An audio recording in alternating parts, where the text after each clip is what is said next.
Welcome to D Kumar life science classes. I am Dhirendra Kumar.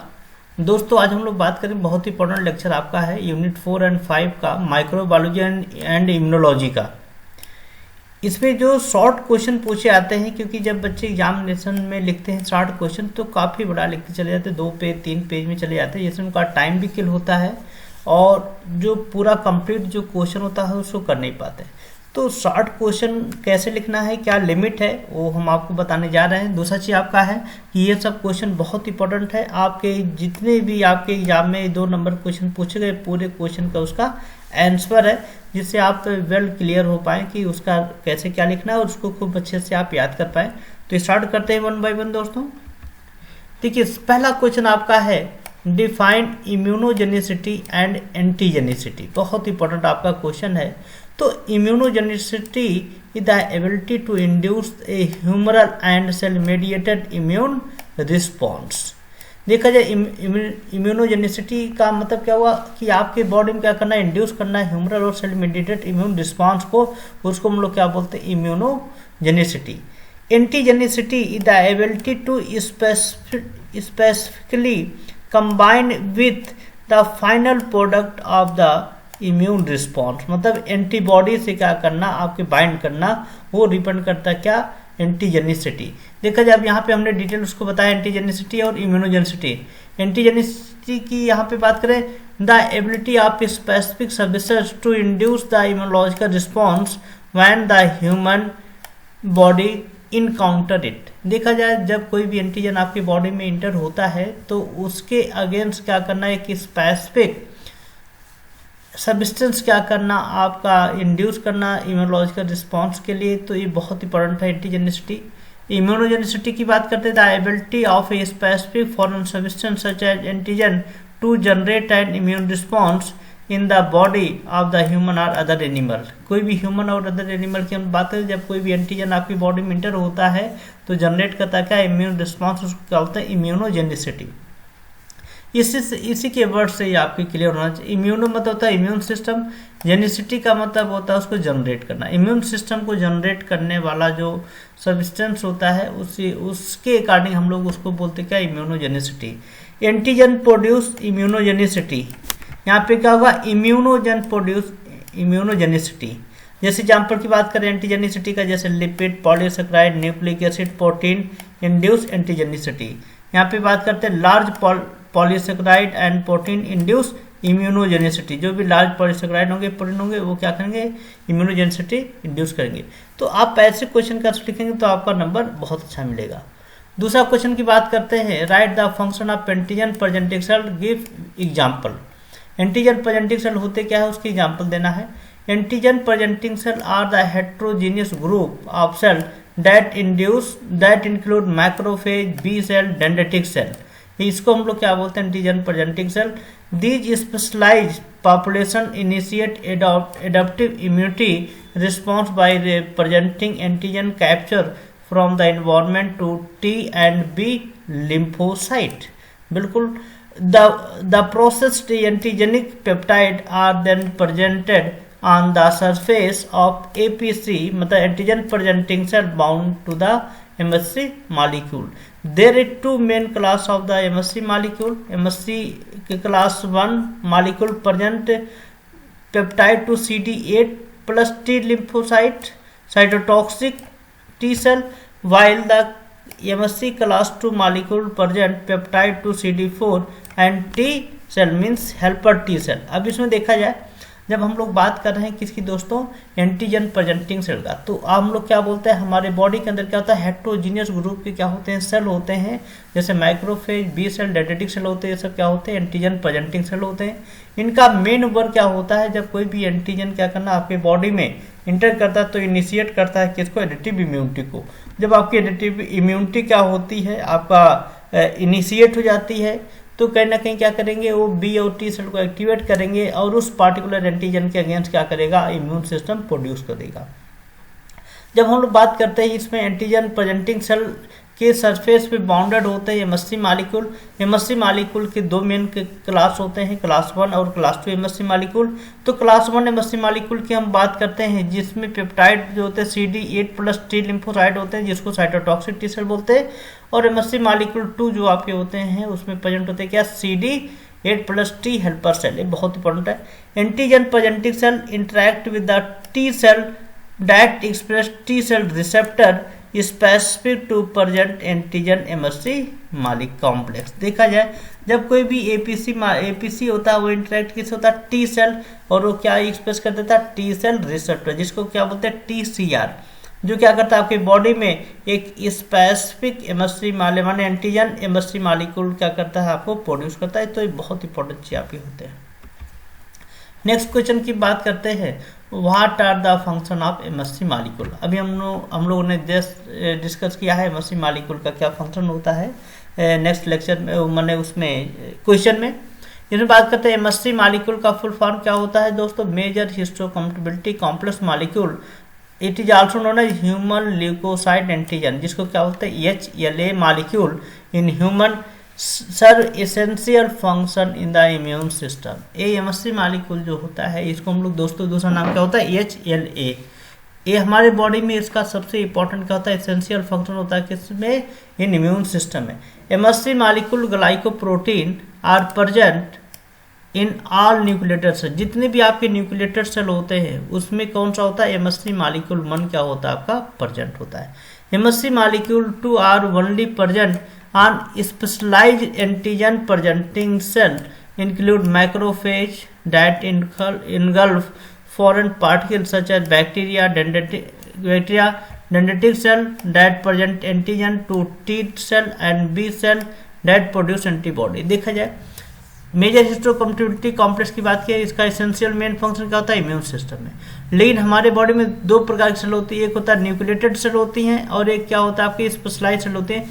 Nucleated cell में जो होता है एमएससी मालिक्यूल प्रेजेंट होता है। एमएससी मालिक्यूल जो होता है ये क्या होते हैं आपके प्रेजेंट होते हैं किसमें, स्पेशलाइज्ड एंटीजन प्रेजेंटिंग सेल में, एपीआर बोलते हैं। जैसे मैक्रोफेज की बात करते हैं, वो क्या एनगल्फ करता है, बैक्टीरिया को।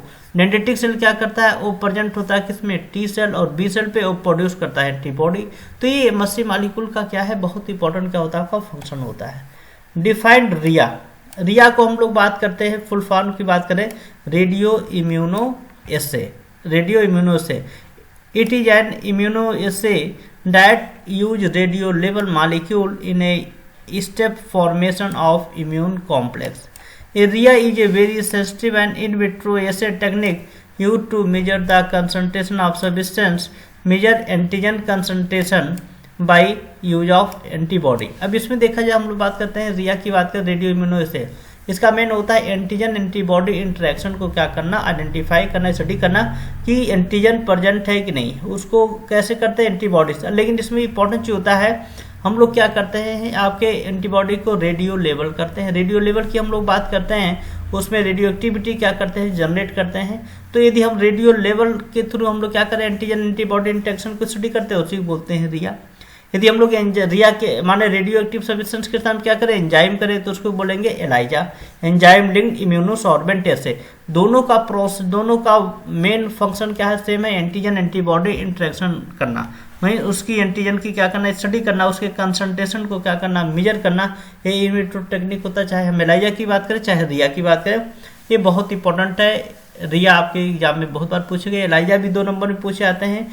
तो आप सीधे बोल सकते हैं कि रिया जो होते हैं it is a immunological technique to be use for the identification of concentration of antigen present in a given sample, सीधा हो सकता है। नेक्स्ट क्वेश्चन की हम लोग बात करें, डिफाइंड हाइपर सेंसिटिविटी। बहुत पॉपुलर क्वेश्चन है, काफी बार पूछा गया हाइपर सेंसिटिविटी बारे में। Hypersensitivity reaction are inappropriate immunologic response occur in response to an antigen or allergens. देखा जाए हम लोग बात करते हैं हाइपर सेंसिटिविटी की बात करते हैं, उसमें सीधे बात किसकी आती है, एलर्जेंस की बात आती है। एलर्जेंस किसको बोलते हैं दोस्तों, एलर्जेंस होता है एक ऐसे सब्सटेंस होते हैं जो क्या कॉज करते हैं, एलर्जी।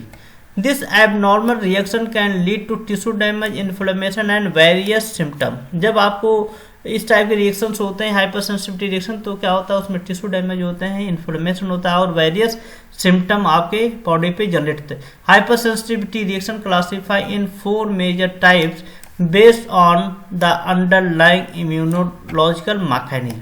देखा जाए 4 टाइप के होते हैं क्या, हाइपर सेंसिटिविटी रिएक्शन, लेकिन एक किस बेस पे सेग्रीगेट किया गया है, ये सेग्रीगेट किया है इम्यूनोलॉजिकल मैकेनिज्म के बेस पे। जैसे बात करें टाइप 1 हाइपर सेंसिटिविटी, हम टाइप 1 हाइपर सेंसिटिविटी की बात करें जिसको क्या बोलते हैं, इमीडिएट हाइपर सेंसिटिविटी। जब कोई भी एलर्जेंस आपकी बॉडी में एंटर करता है तो उसमें इमीडिएट क्या होते हैं, आपकी बॉडी पे रिस्पॉन्स क्रिएट होते हैं।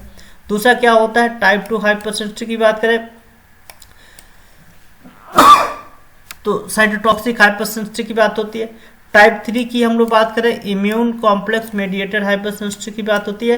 और टाइप 4 हाइपर सेंसिटिविटी की बात करते हैं, डिले टाइप हाइपर सेंसिटिविटी यहाँ पे आता है। तो ये हाइपर सेंसिटिविटी के क्या होते हैं, 4 टाइप होते हैं। वो किस बेस पे क्लासीफाई किए, अंडरलाइंग इम्यूनोलॉजिक मैकेनिज्म के बेस पे।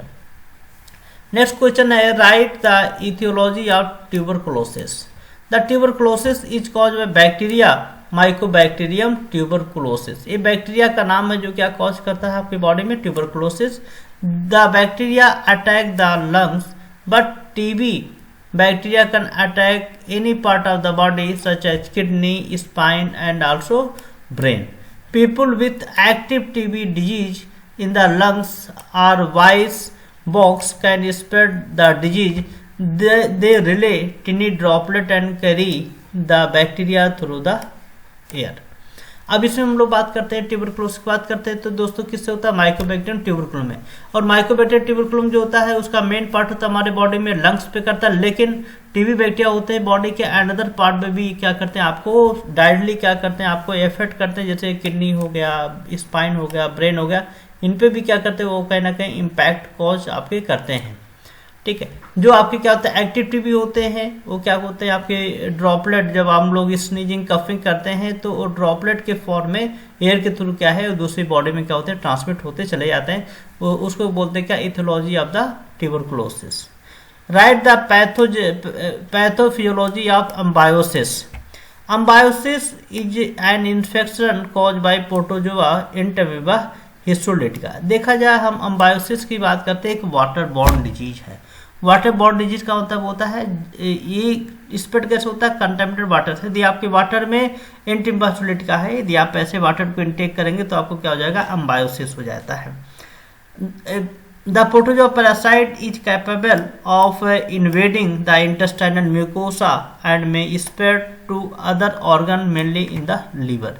देखा जाए हम लोग जो प्रोटोजोआ की बात करते हैं वो इन्वेट किस पे करता है, इंटेस्टाइनल म्यूकोसा पे, और धीरे धीरे क्या होता है वहां से आपके डिफरेंट ऑर्गन में क्या होते हैं स्प्रेड होना चालू हो जाते हैं।